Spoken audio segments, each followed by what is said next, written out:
Pemirsa, terima kasih Anda masih di Anyu Siang bersama saya Camar Haenda. Tim Resmob di Treskrimum Polda Sulawesi Selatan menangkap ASN yang bekerja di puskesmas di Kota Makassar karena melakukan praktek aborsi ilegal. Polisi juga menangkap seorang mahasiswi S2 yang memakai jasa pelaku.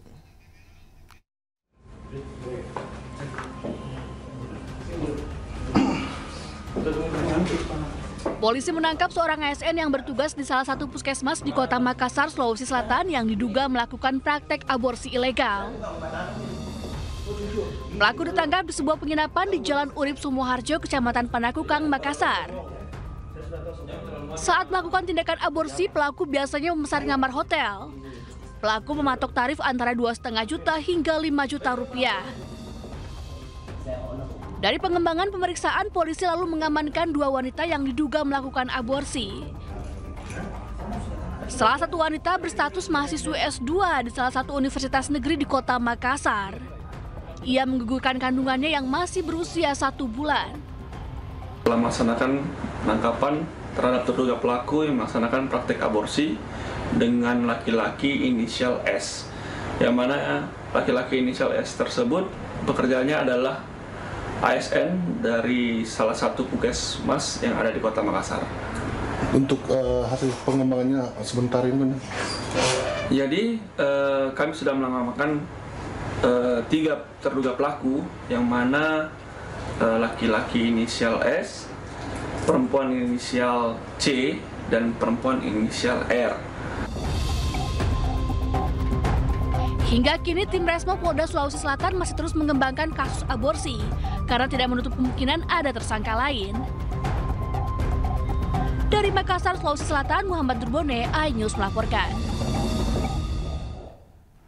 Polisi menangkap terduga pelaku pembacokan terhadap seorang jaksa dan aparatur sipil negara di Medan, Sumatera Utara. Terduga pelaku diduga otak dan pelaku penganiayaan.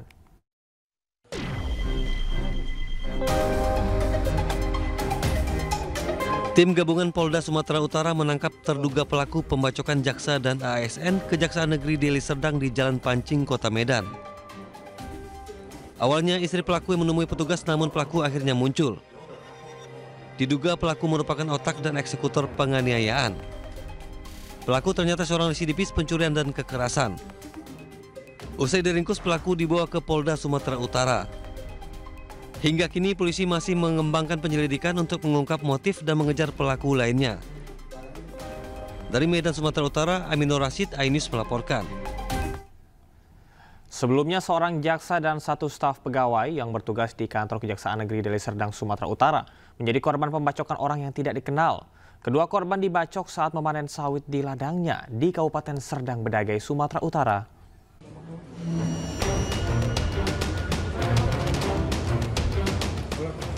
Seorang jaksa dan 1 staf pegawai yang bertugas di kantor Kejaksaan Negeri Deli Serdang, Sumatera Utara menjadi korban pembacokan orang tak dikenal. Keduanya dianiaya saat tengah menunggu hasil panen di ladang sawit miliknya di Kecamatan Kotari, Kabupaten Serdang Bedagai, Sumatera Utara. 2 pelaku datang ke lokasi ladang dengan mengendarai sepeda motor dan membawa tas pancing yang berisikan senjata tajam jenis parang. Salah seorang pelaku mendatangi korban jaksa yang sedang duduk di gubuk lalu menganiayanya. Sementara rekan jaksa yang ada di sekitar lokasi mencoba membantu namun mengalami luka bacok di lengan kiri. Warga dan pekerja langsung membawa kedua korban ke Rumah Sakit Umum Daerah Amri Tambunan untuk mendapatkan perawatan. Vario 2 naik ke atas. Bilang kawan itu, ada kawanku 1 lagi. Bang, kenapa tangannya berdarah? Udah aman, kata dia. Rupanya nggak lama, dibawa teriak. Nggak tolong. Mau main dibacok, katanya gitu. Coba kejar itu, kejar ya kan. Gue bilang, kok yang ngejar? Aku yang ke bawah nolong abang itu, gue bilang. Saat ini, petugas kepolisian dari Polda Sumatera Utara dan Polres Serdang Bedagai langsung memburu kedua pelaku. Dari Serdang Bedagai, Wahyu Rustandi, iNews melaporkan. Kita ke informasi selanjutnya. Pemirsa, polisi mengungkap praktek pemalsuan air kemasan galon di Kabupaten Bekasi, Jawa Barat.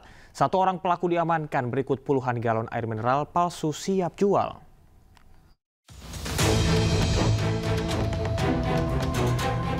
Penggerebekan pabrik produksi air galon palsu ini dilakukan oleh tim reserse kriminal khusus Polres Metro Bekasi, Desa Burangkeng, Kecamatan Setu, Kabupaten Bekasi, Jawa Barat.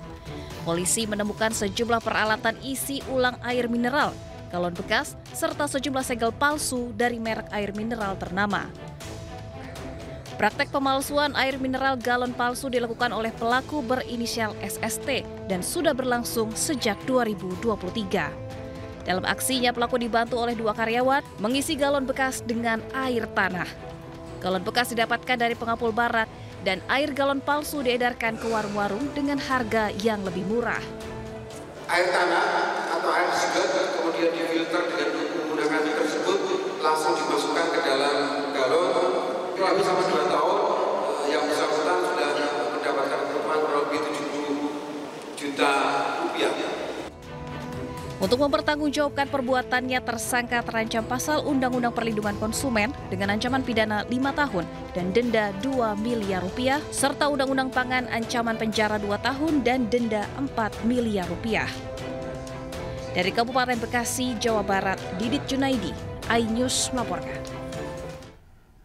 Wali Kota Solo sidak di lokasi warung ayam goreng yang viral karena klaim non-halal.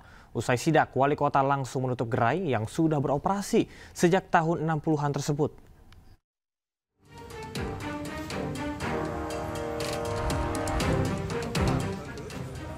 Wali Kota Solo Senin pagi menutup warung ayam goreng yang sudah berdiri sejak tahun 1963 di Jalan Sultan Syahrir. Saat dilakukan sidak oleh Wali Kota, didampingi Satpol PP dan jajaran Pemkot, pemilik sedang tidak berada di tempat. Namun petugas yang datang menemukan minyak yang diduga mengandung unsur non-halal. Penjual menggunakan minyak babi untuk menggoreng kremesan yang ditulis pada etalase toko. Apabila memang mau menyatakan halal, silahkan ajukan. Kalau tidak, ya silahkan ajukan tidak halal. Intinya ini segera hari ini bisa ditutup terlebih dahulu untuk dilakukan asesmen ulang. Warung ayam goreng di Solo ini mendadak jadi perbincangan setelah secara resmi menyatakan bahwa produknya tergolong non-halal. Belum nggak ada tulisannya, kita nggak tahu kalau itu apa minyak babi, nggak tahu. Jadi sangat kecewa ini. Kecewanya apa sih Mas? Rasanya gimana Mas? Beda dengan yang ya, beda. Pengunjung pun dibuat kecewa dengan klaim non-halal yang baru dibuat setelah bertahun-tahun lamanya. Usai sidak, warung ayam goreng ini ditutup di seluruh cabang sampai ada kejelasan akan menjadi warung halal atau justru non-halal. Dari Solo, Jawa Tengah, Septiantoro, iNews melaporkan. Penertiban pedagang kaki lima di sepanjang kawasan Permindo, Padang, Sumatera Barat berlangsung ricuh. Sejumlah pedagang menolak penyitaan oleh petugas.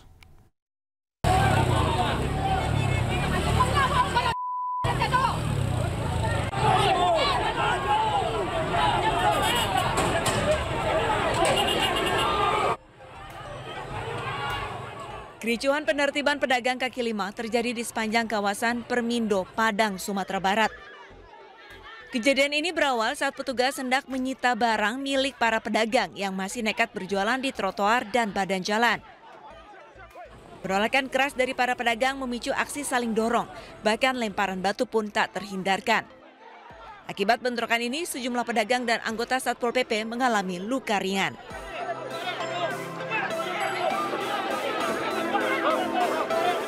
Sebelum penertiban, Satpol PP telah melayangkan surat peringatan kepada para pedagang agar tidak lagi berjualan di kawasan tersebut. Namun, imbauan itu tidak digubris. Penertiban dilakukan demi kelancaran arus lalu lintas yang selama ini terganggu akibat aktivitas jual beli di trotoar. Hingga saat ini belum ada solusi konkret dari pemerintah daerah terkait penataan pedagang di kawasan tersebut. Pemirsa, banjir bandang menerjang kawasan wisata Lembang di Kabupaten Bandung Barat, Jawa Barat. 1 unit rumah hanyut terbawa derasnya air dan seorang petani dinyatakan hilang. Sementara puluhan rumah warga terendam banjir.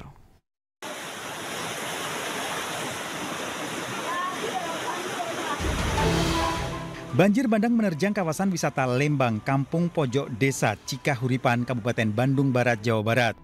derasnya air menghanyutkan 1 unit rumah warga dan seorang petani bernama Endang, 80 tahun.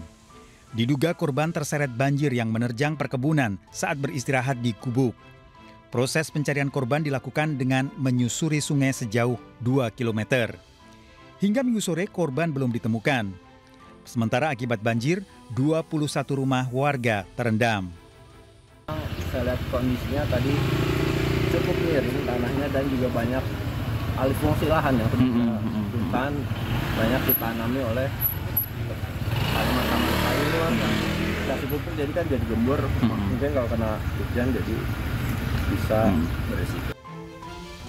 Sebelumnya, hujan dengan intensitas tinggi mengguyur kawasan wisata Lembang beberapa hari terakhir. Selain diterjang banjir bandang, longsor juga terjadi di 9 desa di Kecamatan Lembang. Dari Bandung Barat, Jawa Barat, Yuwono melaporkan.